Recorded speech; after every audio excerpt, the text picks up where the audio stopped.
आमे बाघमारी पंचायतटा बहुत बड़ कारण आ जहाँ असुविधा हेले भी आमे टिके दूर हेबाक पड़ुछि सेति जोगु आ निज गाँ रे सिंकुलपदर गाँ रे आ नूतन पंचायत हो बोलिकी आमे आ कलेक्टर पाखक आमे दरखास्त देवा पई आसिछु। समस्या माने बाघमारी पंचायत बहुत टिके दूर पड़ जाउछि सेति जोगु आ वार्धक्य बथा हो चाउल मिलवा पई भी जो दिन हबो से दिन आमे आ निज गाड़ी रे जाइकी आमे आनी जाउछु।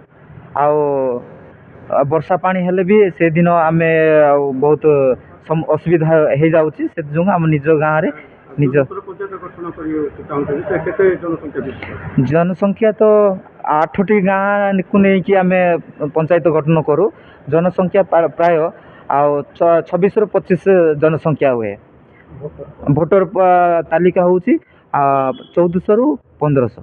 सर आम पंचायत डिबेट माने सरकार माध्यम रे शुणुलु चिठी पाइबार जो आम स्थान में आम आसचु sir collector पाखक। Sir Baghmari panchayat आ जुब पंचायत को लेकिन आम गोटे सिंकलीपदर गाँ को आम नूतन पंचायत करने स्थापन कर